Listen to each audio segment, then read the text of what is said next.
আমরা already React.js install করেছি। তার ইন্টারফেসটা আমরা দেখতে পাচ্ছি এখানে লোকাল হোস্ট 3000 পোর্টে এই স্ক্রিপ্টটা স্টার্ট হয়েছে। তো এর জন্য আমাদের Node.js ইনস্টল করে রাখতে হবে। Node.js আমরা সার্চ করব, এরপর আমাদের Node.js ইনস্টল হওয়ার পর আমরা create অ্যাপ দিয়ে আমরা React.js ইনস্টল করে নিয়েছি। তো এটাকে আমরা রান করার জন্য npm স্টার্ট করেছি। npm স্টার্ট করলে আমাদের এই React অ্যাপ স্ক্রিনটা চালু হবে। তো আমাদের প্রজেক্টটা করেছি ডেমো নামের প্রজেক্ট। এই ডেমোর মধ্যে নোড মডিউল আছে, নোডের বিভিন্ন প্যাকেজের ইনস্টলের লিস্ট থাকবে এখানে। আমরা পাবলিকের মধ্যে যখন আমরা প্রোডাকশন ভার্সন চালু করব তখন আমাদের পাবলিকের মধ্যে আসবে। সো আমাদের কাজ করবে এখন এই সোর্সের মধ্যে। তো আমরা ভিজুয়াল কোড ইউজ করতেছি এই জন্য। তো আমরা এখন দেখে দিই সিনট্যাক্স কিভাবে লিখব। তো React অ্যাপ্লিকেশন ইনস্টল হওয়ার সাথে সাথে আমাদের যে কাজটা স্টার্ট হয় এটা হচ্ছে app.js। এই app.js এ বিভিন্ন কোড আমরা চেঞ্জ করে কাজগুলো করব। আচ্ছা, আমরা একটা স্ক্রিন দেখতে পাচ্ছি, একটা অ্যানিমেশন আর কিছু টেক্সট। আমরা যদি এখানে চেঞ্জ করে দেই, এই লেখাগুলো চেঞ্জ করে দেই, বাই ডিফল্ট থেকে থাকে সিম্পল, আমরা একটা এই সনটাকে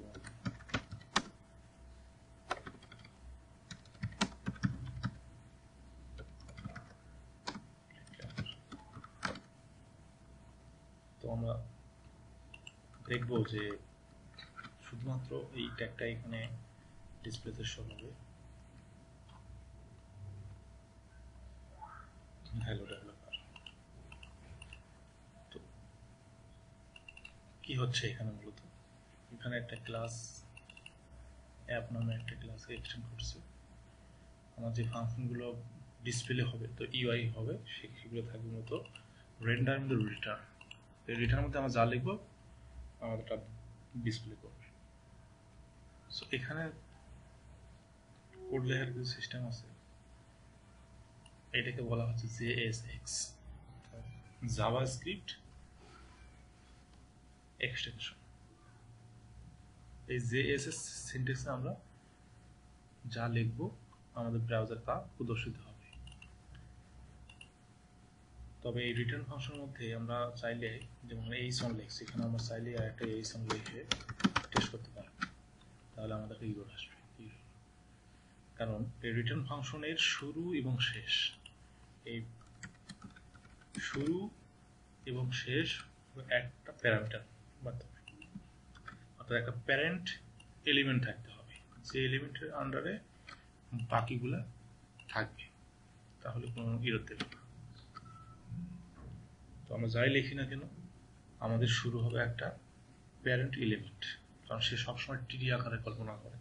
তো রুট এলিমেন্টকে ধরে আস্তে আস্তে তার ডেপথে চলে আসে। তো আমরা যখনই কিছু লিখবো না কেন আমরা শুরু এবং শেষ করব যে কোনো রিটার্ন ফাংশনের মাঝে। তো আমরা এখানে দেখতে পাচ্ছি আউটপুট চলে আসে। তো আমরা যদি এখানে ডিপ আরেকটা দেই বা অন্য কোনো কিছু দেই, তাহলে আরেকটা ইরর দেখতে পাবো। আমরা এখানে শুরু হয়েছে, এখানে শেষ হয়েছে, এখানে শুরু এবং শেষ হয়নি, যার ফলে আমরা উইন্ডোজে একটা ইরর দেখতে পাবো যে parsing error adjacent JSX element must be wrapped. প্রতিটা এলিমেন্টের রিটার্ন ফাংশনের বা রিটার্ন মেথডের শুরু এবং শেষটা একটা সিনট্যাক্স দিয়ে হতে হবে। তো আমরা চাইলে এর শুরুতে আবার একটা রেটিং দিয়ে টেস্ট করাতে পারি।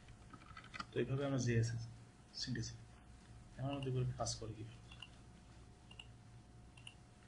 এখন যদি আমরা কোনো একটা CSS লিখতে চাই, বাই ডিফল্ট CSS থাকে app.css মাঝে। আমরা app.css এখানে দেখতে পাচ্ছি সোর্সের মাঝে। তো আমরা যদি দিই সিম্পলি, আমরা যদি একটা র্যাপার দিই,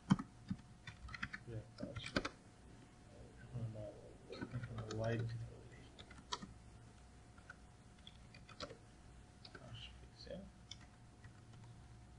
মার্জিন 11 ছোট লাইক 30 পিক্সেল জাস্ট বোঝার জন্য বর্ডার একটা। তো এই ক্লাসটাকে আমরা কল করব কিভাবে? ক্লাসটাকে কল করার জন্য আমাদের এখানে একটা যদি আমরা দেই, আমাদের ক্লাসের পরিবর্তে ইউজ করতে হবে ক্লাস নেম। সিএসএস এর যেখানে ক্লাস থাকে ওখানে আমরা ইউজ করব ক্লাস নেম। ক্লাস নেম করলে এই পেয়েছে। যদি আমরা শুধু ক্লাস ইউজ করি তাহলে এখানে এরর দিবে, কারণ JSX বা রিঅ্যাক্টের সিনট্যাক্স অনুযায়ী এটা একটা ভুল, শুধুমাত্র ক্লাসে পাবে না, এরকম একটা ওয়ার্নিং দেখাবে। এই ওয়ার্নিংটা আমরা ইনস্পেক্ট করে দেখতে পারি। তো কনসোলে যখন আমরা যাব তখন আমরা ওয়ার্নিং ইনভ্যালিড ডম প্রপার্টি, ক্লাসকে আমরা কি ক্লাস নেম করতে চাই কিনা এই ধরনের একটা ওয়ার্নিং দেখাবে। সো আমরা ক্লাসের পরিবর্তে এখানে ক্লাস নেম ইউজ করব। এখন যদি আমরা বিভিন্ন ধরনের কম্পোনেন্ট ইউজ করতে চাই, যেমন আমরা এখানে একটা যদি হেডার কম্পোনেন্ট ইউজ করতে চাই যেখানে লিস্ট থাকবে, নাম থাকবে, টাইটেল থাকবে, তাহলে আমরা সেখানে এখান থেকে ইউজ করতে পারি। এগুলোকে কম্পোনেন্ট বলে। কম্পোনেন্ট সাধারণত দুই ধরনের হয়, একটা হচ্ছে ক্লাস কম্পোনেন্ট আর একটা হচ্ছে ফাংশনাল কম্পোনেন্ট। আচ্ছা, এই বিষয়ে আমরা পরে আলোচনা করবো। এখন আমরা দেখা যায় যদি আমরা নতুন করে কোনো একটা কম্পোনেন্ট তৈরি করতে চাই, বেসিক্যালি HTML এর নিয়ম অনুযায়ী কি ধরনের হয়, লাইক ডিভ ক্লাস নেম, আমরা একটা দেব হেডার। হেডারের মধ্যে জাস্ট একটা টাইটেল থাকবে। টাইটেল কি রকম, একটা প্র্যাকটিস দিলাম,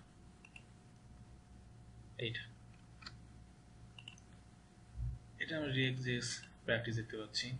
এটাকে আমরা যদি অন্য কোনো কম্পোনেন্ট নিতে চাই, অথবা একটা মেনু বার থাকলো যেখানে হেডার থাকবে, মেনু থাকবে, এই ধরনের নিতে চাই, তাহলে নতুন একটা কম্পোনেন্ট তৈরি করে নিতে পারি। এরকম সোর্স থেকে আমরা নিউ ফাইল যাব, নতুন আমরা কম্পোনেন্ট নেব, কম্পোনেন্টস। এই কম্পোনেন্টসের মাঝে আমরা ফাইল দিতে পারি। সরি, এখানে আমরা ফোল্ডার নেব, নাম হবে কম্পোনেন্ট।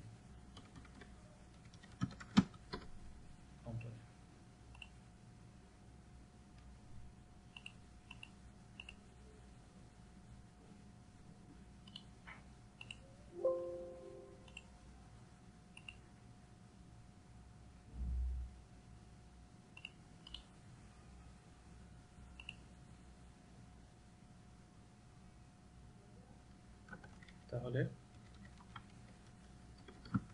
কম্পোনেন্টস এর মধ্যে আমাদের একটা ফাইল দিলাম, নাম হচ্ছে হেডার। হেডারের মধ্যে আমরা একটা হেডার ডট জেএস নিলাম। এখন আমরা কিভাবে এটা শুরু করব? আমাদের এটা শুরু করার জন্য অবশ্যই আমাদের তার আগে দেখে